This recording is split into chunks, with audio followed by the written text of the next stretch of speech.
Here lies a definitive engineering paradox. Switzerland is transforming an entire Alpine mountain massif into a giant battery with a storage potential of 34 gigawatt hours of energy. 34 gigawatt hours. That is the exact daily power consumption of a modern megacity of 1 million people. There is no sprawling surface infrastructure. The entire mechanism operates hidden beneath hundreds of meters of solid Alpine granite. To build it, engineers pushed the construction site straight into the freezing Alpine zone. Heavy machinery and steel components were transported by industrial cable cars and heavy lift helicopters to elevations well above 2,000 meters. Then the blasting began. 20 kilometers of blasted tunnels and giant subterranean chambers now lock 34 gigawatt hours of potential energy deep inside the granite. The scale of excavation is absolute. To hollow out this high-altitude energy vault, explosive teams shattered and extracted nearly 2 million cubic meters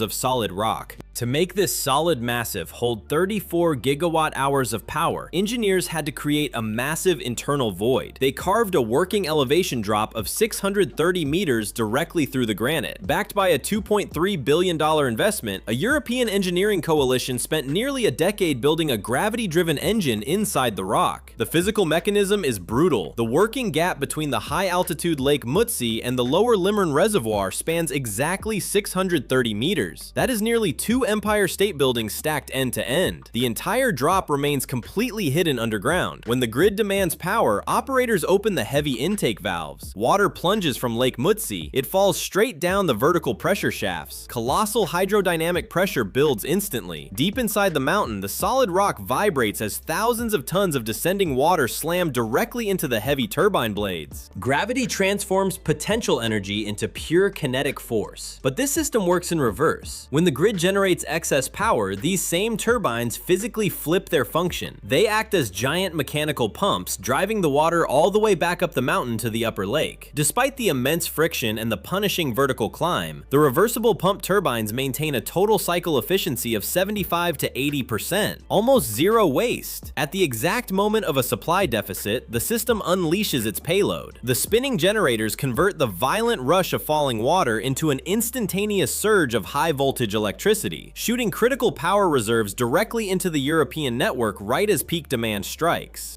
This mechanical facility, built for $2.3 billion, is not merely a feat of mountain engineering. It is a forced response to a global dispatch problem measuring 27,000 terawatt hours. That is the exact volume of electricity humanity consumes in a single year. While a standard municipal network operates with a throughput capacity of just a few hundred megawatts, the global energy apparatus swallows millions of times that amount in a continuous, unyielding flow. By 2023, renewable sources captured over 40% of Europe's total electricity generation. This rapid expansion exposed a brutal mathematical paradox. Solar panels flood the transmission cables with maximum voltage at midday. Wind turbines surge erratically during intense weather fronts. Yet peak industrial and residential consumption hits in the dark, still hours of the evening. The power grid operates strictly in real time. It holds no inherent reserves. Massive daytime generation constantly collides with severe evening deficits. When the midday sun peaks and demand drops, grid frequencies spike dangerously above the standard 50 Hz. This threatens catastrophic overloads. Without massive storage buffers, grid operators must disconnect solar fields at the exact moment of their highest productivity. The surplus energy simply vanishes. Transitioning a continent to renewable energy is physically impossible without a mechanism to catch and hold this wasted potential. Traditional lithium batteries stabilize small-scale fluctuations flawlessly, but chemically backing up a continental network requires millions of tons of rare earth metals, making a national-level lithium storage solution a fundamental physical impossibility. Rewinding to the preparation phase, the project faced a brutal geographical deadlock. Realizing this continental shield required deploying heavy logistics at an altitude of over 2,000 meters. No roads exist here, no flat ground. Engineers erected a temporary industrial city suspended entirely within a zero accessibility Alpine zone. To hollow out a mountain, you must first deliver the machinery. Crews built an industrial cable car system spanning 4 kilometers across sheer cliffs. The metallic grinding of fixed steel cables cuts through the freezing wind, competing with the heavy roar of transport helicopter rotors. A massive drilling machine swings out over the void. 30 tons of metal, the equivalent weight of a fully loaded commercial truck, dangles on tensioned wires above a bottomless gorge. The load inches upward. Zero room for error. Every single trip hauls 20 to 30 tons of concrete, steel, and excavation gear straight to the summit. Where cables hit their physical limit, aviation takes over. Pilots drop construction crews directly onto near-vertical rock faces to anchor the base stations. Establishing this aerial supply chain consumed tens of millions of dollars just to position the raw materials. Yet this massive external logistics operation in the Alps was merely a preparatory stage. The true challenge waited deep underground, locked inside solid granite. Transitioning from surface calculations to a collision with 250 megapascal granite requires surgical destruction. Conventional excavation machines are useless here. This rock possesses a compressive strength equivalent to the pressure of over 25,000 tons per square meter. Brute force fails. How do you direct the energy of hundreds of kilograms of explosives so that the mountain does not collapse inward on itself? The answer lies in microscopic physics and perfect timing. A heavy hydraulic boom advances to the solid rock face. Tungsten carbide drill bits grind into the stone. The rigs bore a meticulously calculated grid of holes, each extending over 10 meters deep. Operators then load these narrow cavities with emulsion explosives, a modern compound that detonates at velocities exceeding 5,000 meters per second. They arrange the charges in specific layers. Above the explosive sits a layer of stemming material consisting of tightly packed crushed stone. This inert plug traps the expanding gases, forcing the extreme kinetic energy directly into the internal fissures of the granite. The detonation sequence is completely electronic. It is not a single chaotic blast, it is a controlled wave. Programmable detonators trigger individual charges with precise delays of just a few milliseconds. The central charges fire first, obliterating the core and creating an initial empty pocket. Milliseconds later, the surrounding rings detonate. The outer rock fractures and collapses directly inward into that newly formed void, preserving the structural integrity of the surrounding tunnel walls. A deep, low-frequency shockwave violently vibrates through the chest of the mountain. Thousands of tons of monolithic granite shatter into jagged fragments in a fraction of a second. Heavy specialized dump trucks immediately cycle into the dust-filled shaft, continuously scooping up the shattered debris and hauling it out. The air clears, the rigs advance again, and the relentless cycle of explosive strikes repeats, aggressively expanding a colossal void deep into the absolute darkness. Removing rock millimeter by millimeter formed the central core of the project, the machine hall, requiring the excavation of 315,000 tons of granite. The geometry of this artificial cavern defies natural geology. The chamber stretches 120 to 125 meters in length and reaches a height of 35 to 50 meters. The resulting void easily accommodates a 15-story building completely buried deep beneath millions of tons of solid rock. Blasting the cavern simply provided a blank canvas. The immediate challenge shifted from controlled destruction to extreme structural engineering. To support machinery that will eventually generate massive kinetic energy, the floor must become an indestructible anchor. Workers lay a dense, interwoven grid of heavy-duty reinforced steel, pinning the framework directly into the exposed bedrock. Then, the massive material infusion begins. 315,000 tons of rock out, 80,000 cubic meters of high-strength concrete in. The logistical exchange is relentless. Over the course of 12 months, engineers execute exactly 750 continuous pouring cycles. This sheer volume of material equals the foundation requirements for 700 residential houses, pumped continuously into the belly of the mountain. The concrete cures into a monolithic base, specifically engineered to absorb extreme operational vibrations for decades. Absolute structural rigidity, zero room for shifting. Massive load-bearing columns rise along the perimeter, transforming the raw rock cave into a highly engineered industrial stronghold. Heavy steel tracks are then bolted into the upper concrete tiers to finalize the primary structural phase. These massive industrial crane beams span the upper vault, engineered to suspend generation equipment weighing up to 200 to 300 tons directly over the vast abyss of the hall.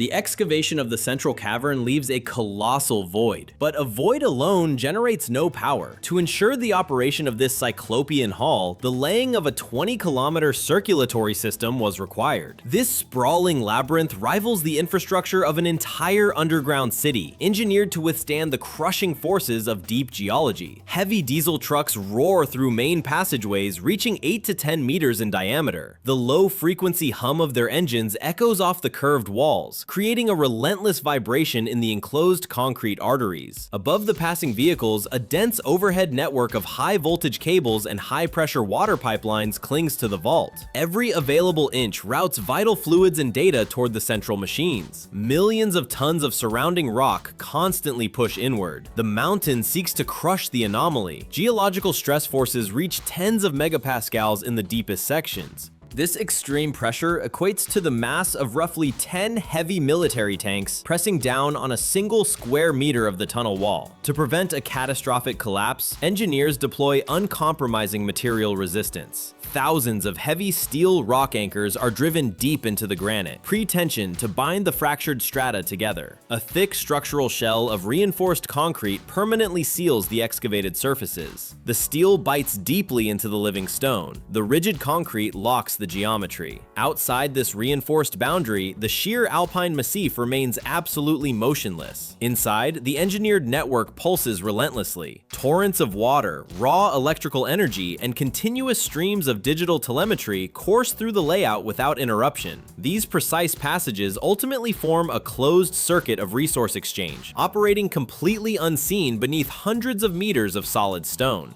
The energy collected by the underground vascular network cannot remain inside the mountain. It requires immediate extraction to the surface through a 380 kilovolt main line. Down below, solid concrete resists the crushing weight of deep rock. Up here, steel frameworks hang suspended in the open sky over deep alpine gorges. Heavy transport helicopters take over. Steep terrain offers no stable ground for conventional construction cranes, forcing assembly entirely into the air. Gusting alpine winds violently buffet the passes, turning the precise installation of multi-ton structural components into a perilous high-altitude balancing act. Rotors scream against the thin atmosphere. Pilots carefully lower heavy steel segments toward riggers balancing on narrow lattice peaks. One sudden crosswind, one minor misalignment, the geometry fails. Zero margin for error. Through thousands of precise flights, aviation crews anchor 53 massive pylons into the steep ridges. Together, these towers form a continuous 17-kilometer transmission corridor spanning the valley. This aerial backbone channels up to 1,000 megawatts of raw capacity out of the cavern, feeding it directly into the interconnected European power network. This final link successfully fuses the isolated subterranean fortress with the continental grid. The hardware completes the physical circuit. The vast facility freezes in a suspended state, poised for the network's next massive surge in demand. The completed infrastructure of the machine hall is completely dead without its core technical node. To bridge the gap between static machinery and raw power, the facility relies on the Penstock system to absorb the incoming elemental strike. Heavy machinery bends solid steel plates into massive cylinders with diameters reaching 4.5 meters. Automated welders fuse the seams. Crews lower these heavy segments down a steep 2-kilometer shaft, assembling the continuous multi-layer structure directly inside the excavated mountain rock. Gravity turns the descending liquid into a physical weapon. The vertical drop creates a massive hydraulic head of 630 meters. This extreme fluid column generates internal pressures of 60 to 70 bar. That is the exact crushing force a submarine experiences descending hundreds of meters below the ocean surface. Pure kinetic violence. To survive the hydrodynamic shock, the entire design relies on a terrifying contrast. A steel barrier measuring just 30 to 60 millimeters in thickness must continuously hold back millions of tons of rushing water. Workers coat the entire inner surface with specialized anti-corrosion polymers. This chemical armor smooths the metal, significantly reducing flow friction and preventing microscopic degradation over decades of constant use. When the intake gates finally open, a deafening roar vibrates right through the solid granite as thousands of tons of liquid slam against the coated steel. steel, the concentrated mass plummets down the dark vertical corridor, accelerating to a terminal flow speed of 20 to 30 meters per second. Holding a liquid mass at 30 meters per second exacts a brutal toll. The cost is paid in both thermodynamic losses and financial capital. Carving this infrastructure into solid Alpine granite required nearly 8 years of continuous excavation. Millions of tons of rock were blasted out to clear space for the underground caverns. The final invoice stands at $2.3 billion. That equates to over $2 million per megawatt of capacity. Only highly capitalized economies survive such engineering expenses, but the ultimate limitation is dictated by the strict laws of physics. Water friction against the steel walls and mechanical resistance inside the heavy turbine bearings consume immense amounts of power during operation. The system operates at an efficiency of 75 to 80%. 20 to 25% of the electrical input simply vanishes. It bleeds out as unrecoverable heat. At peak performance, the facility delivers 1,000 megawatts. This provides a massive stabilization strike for a local network, yet it remains relatively modest compared to traditional conventional giants. For scale, the Three Gorges Dam outputs an overwhelming 22,500 megawatts. Despite the monumental financial sacrifice, this Alpine fortress remains fundamentally parasitic. The stark contrast defines the project. A $2.3 billion machine relies completely on surplus loads from wind and solar grids to function. By design, the entire hydroelectric complex is physically incapable of generating new energy on its own. Losing 25% of energy during circulation is a severe physical toll, yet the station offsets this deficit through unprecedented reaction speed across the entire continental power grid. Renewable energy sources now account for more than 40% of electricity production in Europe. This transition brings immense structural volatility. When wind drops or storm clouds cover massive solar farms, the overall grid frequency plummets. This is where the mountain reacts. Control rooms detect a sudden voltage drop. Automated systems trigger the release. Valves blast open. 1,000 megawatts inject into the European network within minutes. The invisible tension of heavy wires transmits these sudden gigawatts over hundreds of kilometers, stabilizing the failing grid instantly. The upper reservoir holds a total storage capacity of 34 gigawatt hours. 1 million households. 24 hours of uninterrupted power. That exact volume of energy waits simply suspended as a physical water mass high above the valley. But generation represents only half of the mechanical cycle. When heavy storm fronts strike the continent, offshore wind turbines flood the international grid with critical power overloads. The station immediately reverses its internal flow. Massive motors engage the lower pumps, absorbing the dangerous excess current directly from the transmission lines and driving thousands of tons of water back up the dark vertical shafts. The ability to manipulate arrays of 1,000 megawatts proves a fundamental truth. The main problem of 21st century energy is not extraction, but time. The global paradigm is transforming. Humanity is rapidly shifting from constant generation to strategic storage. The worldwide transition to clean energy carries a critical flaw. Wind and solar power remain fundamentally unstable. A sudden drop in atmospheric pressure, a thick storm front blocking the sun, natural chaos. When the elements shift, grid voltage collapses in seconds. This is where mechanical batteries step in as the ultimate network balancers. They do not burn fuel, they capture time. A facility like Limern operates as a mountain-sized regulator, forcing rigid machine control over unpredictable weather. It absorbs massive surplus power when the sun shines and unleashes it the moment the wind dies. Are these colossal gravitational megastructures the inevitable future of the energy industry, or merely a temporary solution? Without such massive physical reserves, modern electrical networks are just fragile wires. A highly advanced civilization stands entirely exposed to the chaotic whims of the planet, one windless night away from total darkness.